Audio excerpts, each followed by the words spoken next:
안녕하세요. 반갑습니다. 10월 12일입니다. 수요일 새벽 말씀은 누가복음 10장 3절부터 11절까지를 읽어드리겠습니다. 갈지어다 내가 너희를 보냄이 어린 양을 이리 가운데로 보낸 것 같도다. 전대나 배낭이나 신발을 가지지 말며 길에서 아무에게도 모난하지 말며 어느 집에 들어가든지 먼저 말하되 이 집이 평안할지어다 하라. 만일 평안을 받을 사람이 거기 있으면 너희의 평안이 그에게 머물 것이요 그렇지 않으면 너희에게로 돌아오리라. 그 집에 유하며 주는 것을 먹고 마시라. 일꾼이 그 싹을 받는 것이 마땅하니라. 이 집에서 저 집으로 옮기지 말라. 어느 동네에 들어가든지 너희를 영접하거든 너희 앞에 차려놓은 것을 먹고 거기 있는 병자들을 고치고 또 말하기를 하나님의 나라가 너희에게 가까이 왔다 하라. 어느 동네에 들어가든지 너희를 영접하지 아니하거든 그 거리로 나와서 말하되 너희 동네에서 우리 발에 묻은 먼지도 너희에게 떨어버리노라. 그러나 하나님의 나라가 가까이 온 줄을 알라 하라. 아멘. 예수님께서 70명의 제자들을 전도하도록 보내시면서 학생들로 말하면 오리엔테이션, 지켜야 될 어떤 수칙에 대해서 말씀하고 있습니다. 먼저 3절에 보니까 너희를 보내는 것이 마치 양을 늑대 가운데로 보내는 것 같다라는 말씀을 했습니다. 이것은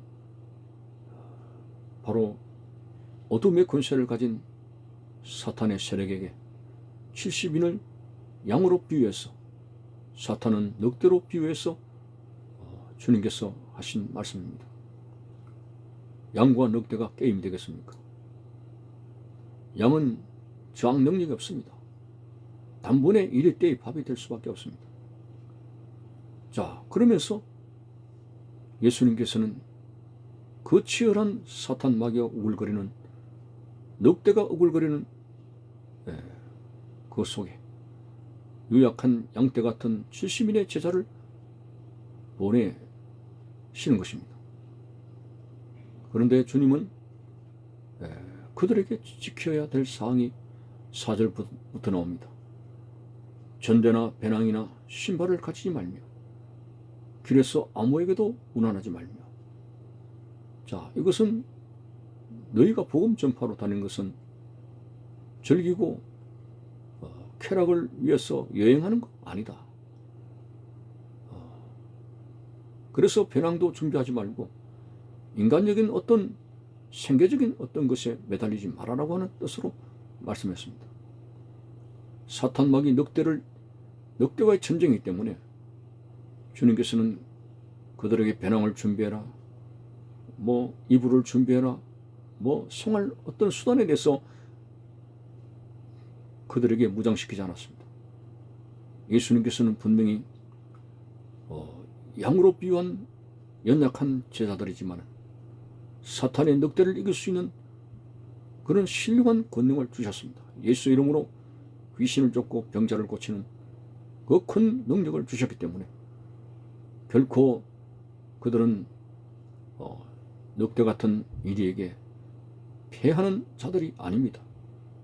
그들의 본질은 작은 자였지만 신령한 주의 능력으로 무장됐기 때문에 그런 능력으로 무장된 자는 성령 충만하여 주의 뜻에 분부한 대로 힘을 쓸 것이지 여행 삼아 배낭을 준비하고 생활 도구를 준비하고 그러다가 영적으로 허지부지해서 결국 복음 전파하고 뭐고 되지 못한다는 그런 의미에서 전대나 배낭이나 신발을 가지지 말라 하는 것입니다. 구약시대의 엘리사를 보십시오. 갑절의 영감을 매우 중요시하게 생각했습니다. 그래서 저 아람 장군 나만이 문둥병을 고침받았을 때 많은 선물을 내려다 놓았습니다. 그러나 엘리사는 옷 하나라도 취하지 않았습니다. 기하시가 볼 때는 우리 스승이 어리석다라고 본 것이죠. 그러나 우리가 갑절의 영감에서 관점에서 볼 때 엘리사는 매우 대단한 용단을 내린 것입니다. 그 물질이 들어옴으로 말미암아 인간이 편리해지는 것은 사실이지만 탐욕이 성장하게 되고 그러한 것으로 인해서 영역과 기도가 힘해지는 이러한 것을 알기 때문에 그런 것을 한 푼도 받지 않았던 것을 볼 때 오늘 영적으로 무장된 70인 제자들도 배낭을 취해서는 안 되고 전대나 생활도구, 신발 이런 것이 아니었습니다. 이미 주님께서 주신 주의 능력, 베드로와 요한이 말한 대로 우리에게 금과 은은 없지만 곧 나사렛 예수의 이름이라고 외치지 않습니까? 그들에게는 예수 그리스도 이름으로 무장됐기 때문에 이런 어떤 생계적인 것이 전혀 염려될 수가 없는 것이 5절, 6절, 7절에 보면은 그들의 집에 가면 주는 것을 먹으라. 일꾼은 그 싹을 받는 것이 마땅하니라. 당연히 복음을 전파하고 영혼을 구원하는 그 빚을 진 사람이 감사해서 상을 차린다 이거죠. 그러면 이 제자들이 먹을 것 준비 안 해도 당연지사로 주님께서 일꾼이기 때문에 얼마든지 의식주의 문제가 해결된다는 그런 주님의 말씀을 볼 수가 있습니다. 그래서 너희들이 배낭이나 준비되지 않고 생활 어떤 도구가 준비되지 아니한 세상으로 볼 때는 가장 극빈한 사람이라고 할지 모르지만 그러나 예수 그리스도 이름으로 무장된 사람을 누가 가난하고 누가 약하다고 보겠습니까? 아무것도 없는 자 같으나 모든 것을 가진 자라고 하는 바울의 고백처럼 예수 이름으로 무장된 사람은 물질적인 관점 그 아무것도 아닙니다. 당당하게 욕심을 비우고 주님의 일을 하면서 예수 이름으로 귀신을 쫓아내고 병자를 고치는 영혼을 구원시키는 당당한 일을 조금도 부끄러움이 없이 할 수 있는 권세를 주님께서 그들에게 더하셨습니다. 그래서 어느 집에 들어가면 평안할지어다 라고 평안을 빌라고 하는 것입니다. 이거는 인사치레의 말에 대한 인사가 아닙니다.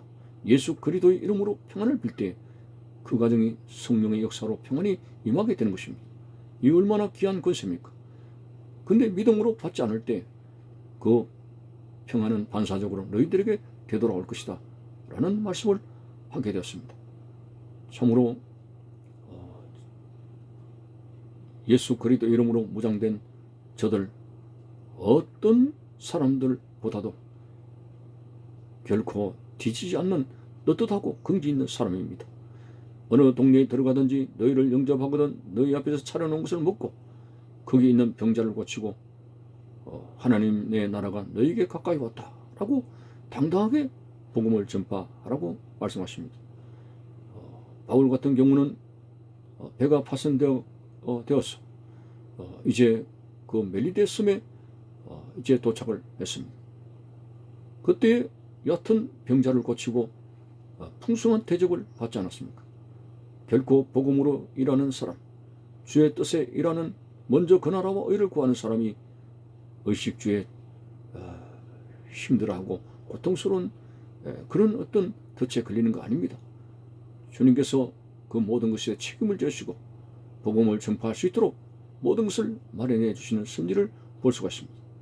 엘리야 같은 경우는 그가 사역을 하게 될 때 3년 6개월 동안 비가 오지 않아 가물고 심한 흉년이 들었습니다만 백성들은 굶주리고 힘들었지만 하나님의 일을 하는 사역자 엘리야에게는 까마귀를 통해서 먹을 것을 주셨고 마지막으로 사렙다 과부의 기적적인 양식을 통해서 하나님의 일을 할 수 있도록 하나님께서 책임져 주시는 모습을 볼 수가 있습니다. 그렇습니다. 우리는 이 하나님의 일을 하는 자로서 먼저 당당함을 가지고 긍지를 가져야 되고 그리고 하나님께서 모든 의식주의 책임을 먼저 그 나라와 의를 구하는 사람에게 책임져 주신다는 이 믿음을 가지면서 결코 먹고 입고 마시는 것 때문에 우리가 주님 앞에 맡은 주님을 섬기는 일에 주저하거나 뒤로 돌이키거나 세상에 미련을 두는 롯의 처처럼 그렇게 마음을 세상에 두는 어리석은 자가 되어서는 안 되는 것입니다. 참으로 지금은 말세를 살아가고 그 어느 때보다도 사탄이 어른거리면서 산길차를 찾고 있는 이때에 복음 전파가 얼마나 중요한 것인가 생각하면서 우리의 삶을 통해서 우리의 기도를 통해서 교회가 세상의 등불과 같은 역할을 해서 많은 영혼들이 죽음에서 영원한 생명으로 얻을 수 있는 복음 전파에 횃불을 들 수 있는 여러분의 모습이 되시기를 바라는 것입니다. 감사합니다.